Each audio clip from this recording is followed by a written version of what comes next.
Tonight's big stories and tomorrow's forecast from the region's most watched news team. This is WDBJ 7 at 10 on WZBJ 24. Now at 10, a fallen hero. Tonight, friends and family are mourning State Trooper Lucas Dowell, who was killed in the line of duty. He loved his job and everything about it. How he is being remembered by both those who knew him well and total strangers. Victory is not winning for our party. Victory is winning for our country. And President Trump gives his State of the Union address a week later than planned. His message to Congress and the country. WZBJ 24 at 10 starts right now. Good evening and thank you for joining us. I'm Melissa Gayona. And I'm Logan Sherrill. Tonight, fallen Trooper Lucas Dowell is home. Our cameras were there as a procession of first responders lined this bridge over Interstate 81 in Washington County. Trooper Dowell was shot at his home in Cumberland County while helping to serve a warrant as part of the region's drug and gang task force operation. Tonight we have team coverage of this tragedy that has touched all of our hometowns. Siobhan McCurl is live in Amherst County where a makeshift memorial has formed, and Anthony Romano is in Radford where Dowell graduated college. Siobhan, let's go ahead and start with you. Dowell patrolled several counties, but Amherst was home base. Yeah, Melissa, and as you can see behind me, he had quite an impact on this community. People leaving flowers today, ranging from his colleagues to strangers to drivers he helped on the road. Yes, you give me the fastest helicopter that can get there, please. It was a night ending in tragedy. One day later, the sun sets on a day of mourning. That he was a strong enough man to put his life above others, and he made the ultimate sacrifice, and he loved what he did. Trooper Lucas Dowell's patrol car is now a memorial for the 28-year-old. As the site grew from one bouquet to a pile of flowers, his fellow law enforcement stood close by. Some of my guys were tears in their eyes too. It's a hard pill to swallow. Amherst County Sheriff E.W. Vire says Dowell has answered more calls in the county than he can count. His deputies stopped by to pay their respects, along with Director of Public Safety, Sam Bryant. Just professionalism. My arm's not long enough to how polite he was and professional he was as a Virginia State Trooper. One woman who dropped off flowers saw that professionalism firsthand. She got in a car accident Sunday night, and Dowell was the trooper on scene. The kindness he showed her is an unforgettable experience. When I saw that he had passed away this morning, it really hurt my heart. That's what an impression he had on me, just knowing him for like an hour. Dowell's impact now reflected in hundreds of flowers, silent salutes, and tight hugs. I think you're sending a strong message to his family and his comrades at the state police here and everywhere else that his life mattered and his life was very important. I also stopped by a flower shop in Madison Heights today. They were donating flowers for the memorial. They didn't know Trooper Dowell, but they said by the end of the day, they got a pretty good idea of who he was based on the people coming in and out of their shop. Mostly they said they kept on talking about his professionalism and, of course, that big smile. Yeah, an incredible impression he made on that woman that he only knew for 1 hour. Siobhan, thank you. News of Trooper Dowell's death sent shockwaves around the Commonwealth today, from the state capitol all the way to his alma mater. WDBJ 7's Anthony Romano is live at Radford University. And Anthony, we understand that he studied criminal justice there. Yeah, Logan, that's right. Trooper Lucas Dowell graduated from here at Radford University back in 2013, and after that, he joined state police, where he became close with the family of a Virginia state senator who honored Dowell today on the Senate floor in Richmond. And I move that when we adjourn, that we adjourn in honor and memory of Trooper Lucas B. Dowell.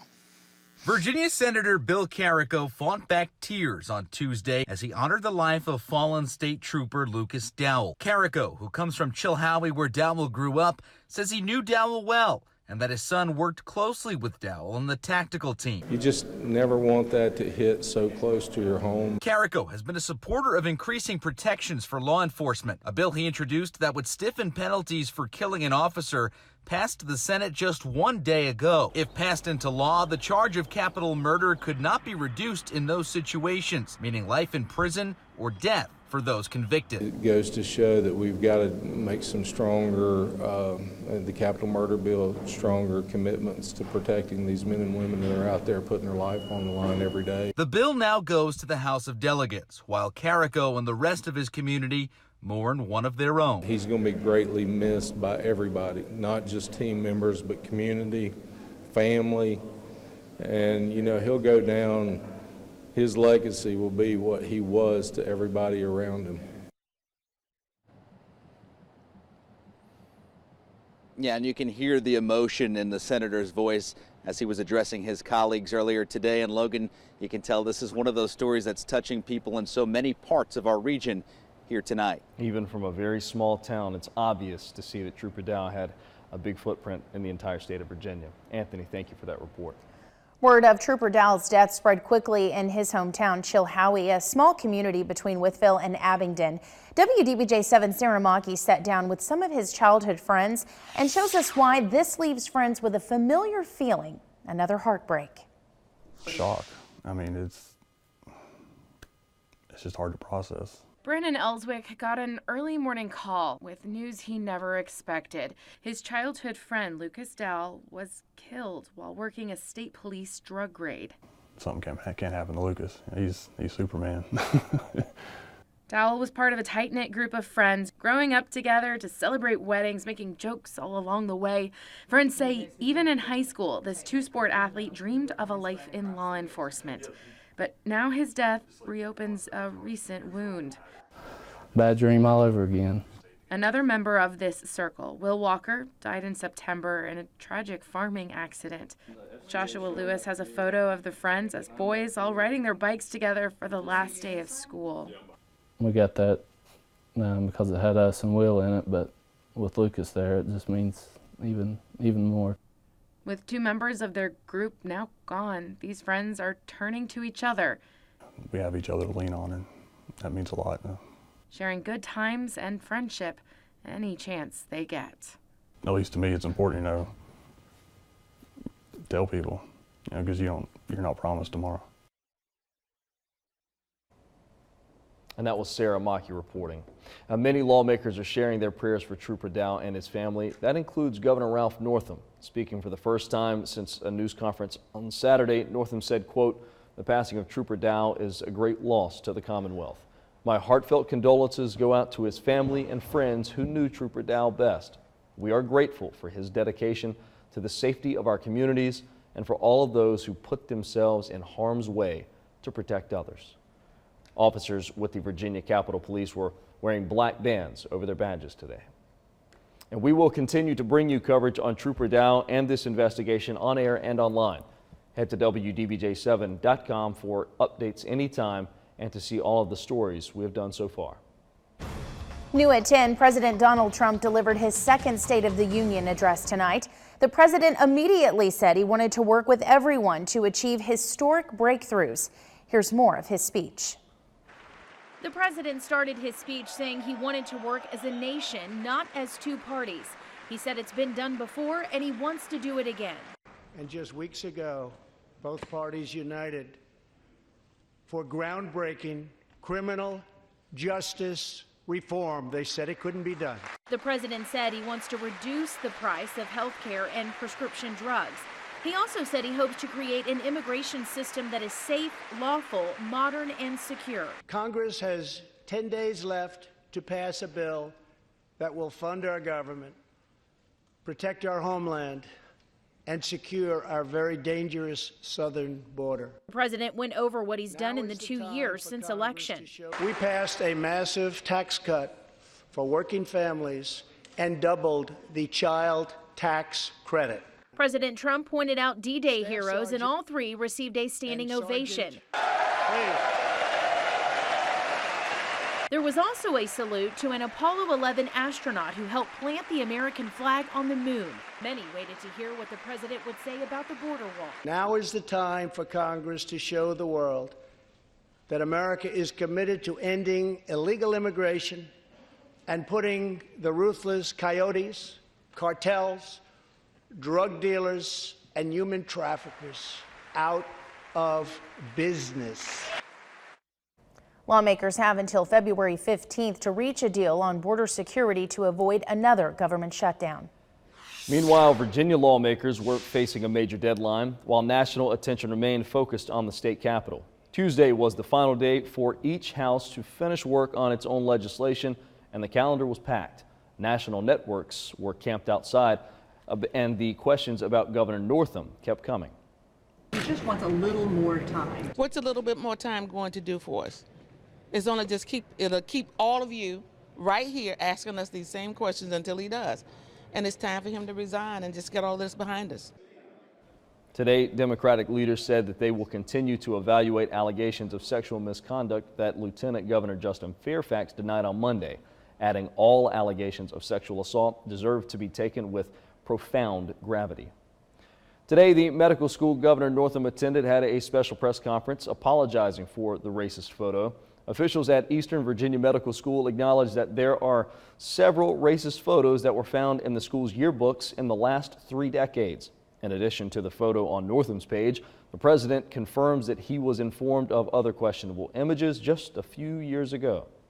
Some are shockingly racist, some are repugnant, and others are unprofessional and inappropriate. I want to express my sincere apologies, particularly to the African American communities who were most injured. A third-party investigator has been called in to review the cultural atmosphere on that campus. And let's take a break now from the news and get a check on your hometown forecast. The sun set on another unusually warm day across our region. This was the view in Buchanan. Check that out. Hit 68 degrees there today.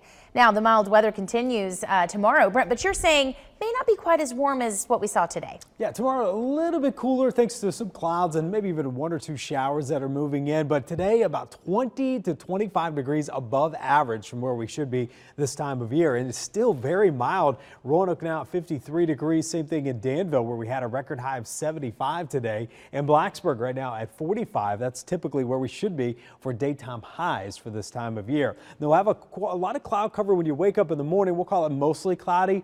46 at sunrise, by lunchtime in the mid 50s, and we'll top out in the low 60s through the afternoon with just an occasional shower possible. I think many areas will stay dry tomorrow. Just a couple of showers over the next few days. Rain chances about 40%, and then we've got 2 more days of warm weather tomorrow and Thursday, which gets even warmer with some more records possible before a major cool down heads our way by the weekend. The weekend will have us wondering what happened to all of this warm air because it's going to take us back into the 40s for daytime highs. We'll take a closer look at that and look ahead to see if there's any kind of wintry weather. That's all ahead in the 7-day.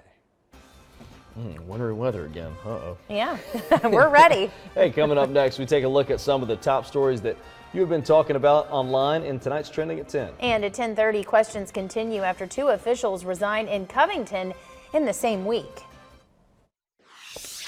It's time to take a look at what is trending at 10. First, Facebook has removed more pages linked to InfoWars founder Alex Jones.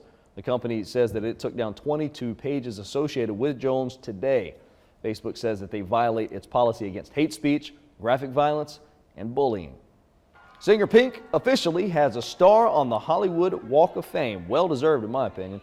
This is video of the star being unveiled this morning. Comedian Ellen DeGeneres and actress Carrie Kennedy Silver were joining along on the festivities. Pink posed with her star and family and friends. And of course, she had to sign a few autographs for fans that decided to wait and check that stuff out. And rapper DMX hitting the road to celebrate the 20th anniversary of his 1998 debut album. The tour will kick off March 8th in Oklahoma City. You may remember he was recently released from prison after being arrested in 2017 for a tax scheme. Tickets go on sale this Friday. No word if he's coming to Roanoke yet or not. I'm not sure. I don't know where the closest DMX would be. Maybe DC? I'm not sure. I don't know. Possibly. But that's crazy though. Like that's a quick turnaround. Heck yeah. Well, it's You know funny what I too. mean? We were you just get released from prison and bam, right on hey, tour. He's Concert. in the headlines. He's got to do it. It's funny though. We were just talking about Pink, and I had no idea that she got her Hollywood Walk of Fame today. Yeah. Her little star. So She's very talented. Very talented. Yeah. I'll tell you, that performance, I think it was at the Grammys, where she was doing the aerial ballet and still singing. Unbelievable. Yeah, she still has that rocker vibe too. She does, rocker, but yeah, she can like dance and Heck yeah. She's great, just cool. All right, hey, let's talk about the weather. We've got some cool weather coming back in here by the weekend. There's the dividing line right there. It's just a state away, but we're hanging on to that heat for a couple more days. I have the details next.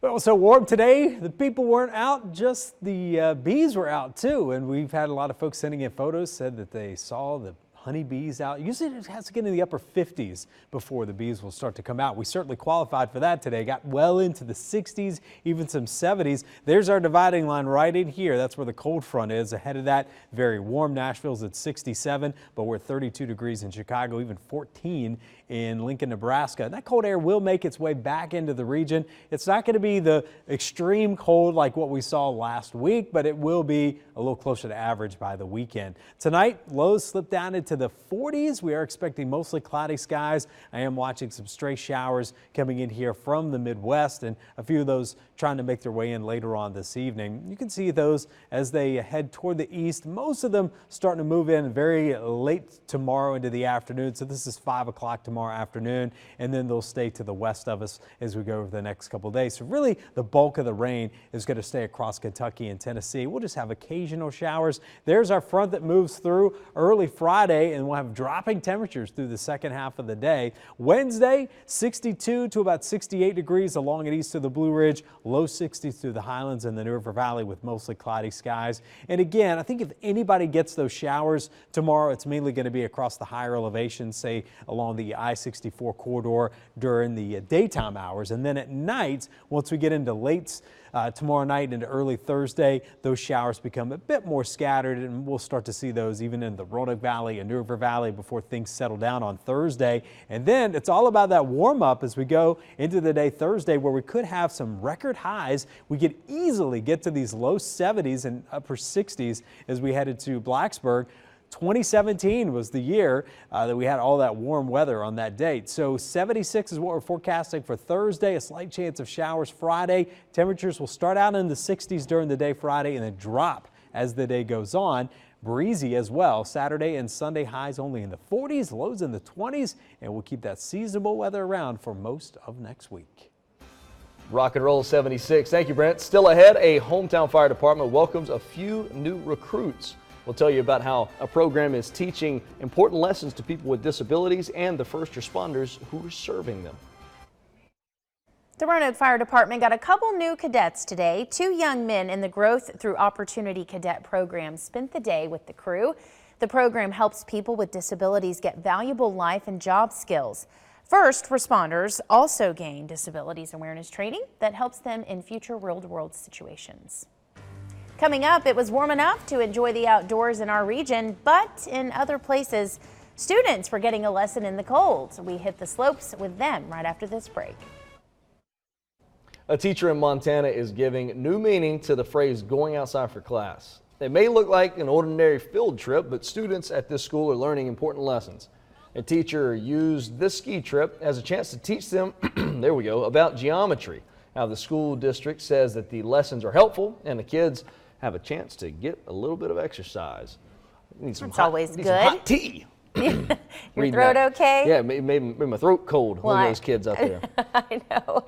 I blame it on the weather being so back and forth. Yeah, I'm telling you, what dry, I mean? hot, wet, Yeah. whatever it might be. So I like that they're out on the slopes. We need to go do that sometime. I'm thinking there might be a couple of irons in the fire about something There out, might be. out on the ski slopes. We're trying to get Brent out there with us. I think we might be able to. Yeah. Do you know how to ski? I know a snowboard. Oh. Shred the gnar. All right, WZBJ 24 right back with another half hour of news, sports, and weather. We'll be right back after the break. Tonight's big stories and tomorrow's forecast from the region's most watched news team. This is WDBJ 7 at 10 on WZBJ 24. Now at 10, it has been the site of dozens of crashes in recent years. What VDOT plans to do about a sharp curve of Interstate 81 in one hometown. And recent changes to top officials in Covington have the town asking questions. What we are learning about 2 recent resignations. And take advantage of the comfortable weather. We have some big weather changes ahead by the weekend. Good evening and thank you for staying with us. I'm Logan Sherrill. And I'm Melissa Gayona. It is a dangerous section of I-81 that will soon be getting an upgrade. And tonight, VDOT held a meeting to discuss those changes. WDBJ7's Eric Miller joins us live with more. Eric, you said these improvements will be near Buchanan? Yeah, that's right, Melissa. Specifically the S-curve at exit 167, where the interstate kind of winds through the mountains there. VDOT says that area is a magnet for crashes. There have been 52 in just the last 2 years. Now, what they're proposing is to add some high-friction pavement, as well as widen the shoulders and add high-visibility road markings. They also say they'll close exit 167 southbound. The exit is located on a hill and in the middle of the S-curve, which the agency says makes it a particular hazard. Now, VDOT says all of this will cost about $8 million. They hope to begin work on this project by the summer of 2020. I know, Eric, with 52 accidents in just the last 2 years, this can't be the first time VDOT has tried to address this problem, right? Yeah, that's right, Melissa. They tried before adding flashing signs and some more cosmetic changes. That did reduce the crash rate in the northbound lane. However, VDOT wasn't completely satisfied with the results, particularly southbound. That's why we're getting this project now. And how did people react to the proposed changes today? Well, most folks I was talking to were pretty happy about these changes. Folks who lived along the highway were concerned about how this might impact them, but VDOT assured me that this will really only take place within the highway corridor itself. It won't impact any of the surrounding properties.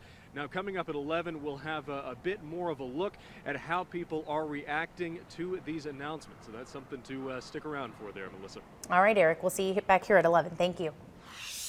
A few areas hit the 70s today, and we are not finished with the warm weather just yet. That is good news to me. Meteorologist Brent Watts is in the Weather Center with a look at your hometown forecast and quite the warm up in the next few days. Hey, Brent. Yeah, Logan, this is the third straight year that we've had this very warm stretch of weather, at least for about 5 or 6 days, and we're going to see that again. Still in the 40s and 50s right now. We topped out in the 70s in Blacksburg, or 70s in Danville today, 60s in Blacksburg and Roanoke, and also Lynchburg, and we were even in the 60s across the Highlands, now dropping down into the 40s as we head through the night. Clouds have been rolling in. There is a weak disturbances just to the west that'll bring some scattered showers our direction, and certainly a lot of cloud cover tomorrow, and that's why our daytime highs are going to be just a little cooler than what we saw today. But there's all that cold air. I mean, look at this. 4 below zero in Billings as you head towards Minneapolis at 25. There's plenty of winter weather out there. It's just not here at this time. But by the time we get into Friday, we're going to really notice some changes.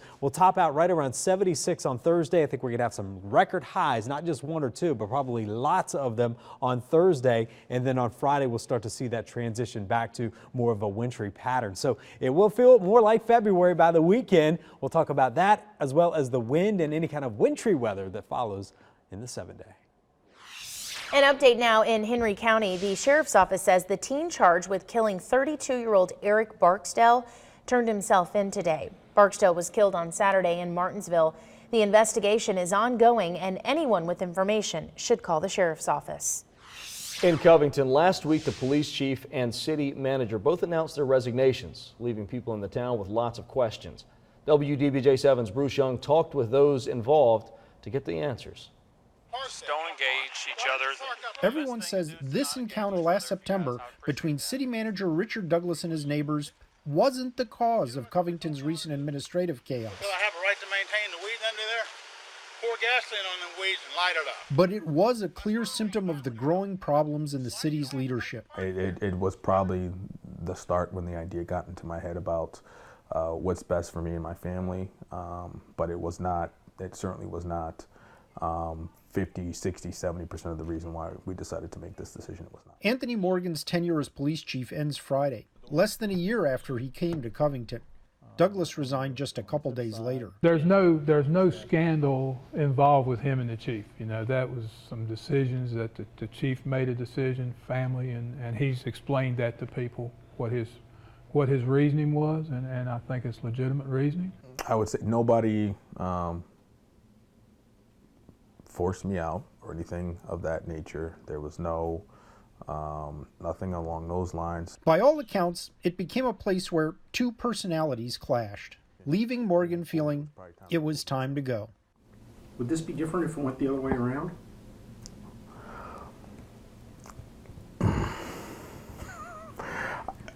I don't know.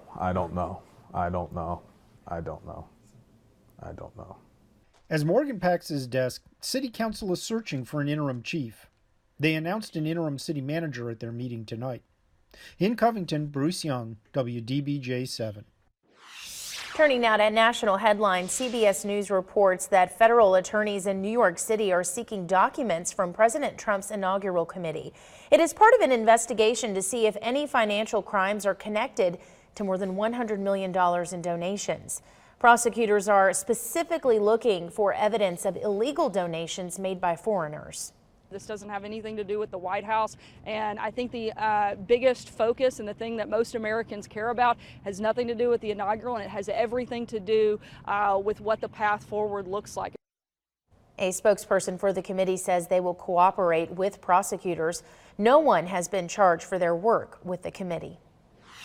A new emergency management plan is in the works for Danville. The plan gets updated every 4 years, but this update will include things learned during Tropical Storm Michael and other emergencies. For Public Works, the biggest change is making sure that there are enough barricades for road closures. In an emergency like this, we didn't have enough barrels and barricades on hand, and so we were making use of vehicles and everything we could to block off roads that were impacted. In 2018, the city had 6 weather-related emergencies and 3 emergency declarations. City Council reviewed the updated plan tonight at their work session meeting. In Lexington, the historical display at the police department is getting a new item. In the cabinet, there are uniforms and other relics, as well as badges used through the years. The last one, with profiles of Lee and Stonewall Jackson, has been replaced on the uniforms with a new badge showing the American and Virginia flags on it. As we redesigned the badge, we thought, okay, we're going to do a new badge. What's representative of everyone, law enforcement, community, and I think nothing binds us together more than the American flag. They say the new badges are part of a regular updating of uniforms and equipment for the department. Nice to see them making changes. He said that's just maintenance that they have to do. Yeah, just every few years. All right, still ahead, we'll have the airline workers. They're raising some safety concerns after a recent report, what they want the FAA to do. And why warmer weather is good news for maple producers in our hometowns. Some airline mechanics are raising concerns about maintenance and your safety when you fly. 26 mechanics talked about pressure to cut corners and not writing up issues during interviews with CBS. The FAA launched an investigation into similar claims in 2015. Many times they can only recommend that other offices follow up. We're in an unenviable position because they have to both police the airline and promote the airline. The fact that mechanics can be harassed and it's not considered regulatory violation, that's a problem. The union representing 16,000 Southwest Airlines flight attendants sent a letter today to the airline demanding that it listen to their mechanics. The FAA insists that airlines today are safer than ever before. Well, Sears says even if they survive bankruptcy proceedings this month, it will continue to close down stores. A new business plan shows the company expects to close 36 more of its Kmart stores by the end of this year. A hedge fund owned by the company's chairman is offering to rescue it from bankruptcy, but creditors want Sears liquidated instead. Apple is back on top of the world. The iPhone maker is currently the world's most valuable company, valued at more than $800 billion. The new numbers put Apple ahead of both Microsoft and Amazon. And after being partially shredded in classic Banksy fashion, this painting is now going on display in Germany. Girl with Balloon, which self-destructed last year after it was successfully sold for $1.4 million, will be shown February 5th through March 3rd. The painting, retitled Love is in the Bin, I see what he did there, after the shredding, will then be moved to its permanent location. The town of Golden, Colorado welcomed more than 2,000 Golden welcomed more than 2,000 golden retrievers. This was all in honor of International Golden Retriever Day. Oh. A few local groups teamed up to organize the event. The dogs and their owners walked through the streets of Golden, pausing to take a photo under the Welcome to Golden arc in the historic downtown. Love other Goldens, and we don't worry about them around people because they love everybody. More than 1,000 dogs and owners took part. Hey, chew up your loafers too. I'm joking. Halo Top brand is famous for its pints of low-calorie ice cream. Now they are trying something new. It's called Halo Top Pops, the company's new line of ice cream bars. They come in packs of 6 and feature flavors like strawberry cheesecake and chocolate chip cookie dough. The Pops debuted online and in select stores today. They're expected to hit some national retailers this spring. I do got to say, the Halo, I think I've had, which one did I have? The vanilla bean, maybe? Yeah. There's a few of them that are actually really good. I'll take a cheesecake. Yeah, I think they're very tasty too. I'd totally give them a try. Yeah, look good. I mean, hey, especially the next couple of days, you can eat some that's ice true. cream. I could have used one today, Brent. It's like perfect ice cream weather right now. 60s, 70s. We could even have some more record highs by Thursday before some colder air moves back in. We'll take a closer look at just how chilly it's going to get by the weekend and if there's any kind of wintry weather that's on our radar. That's all ahead.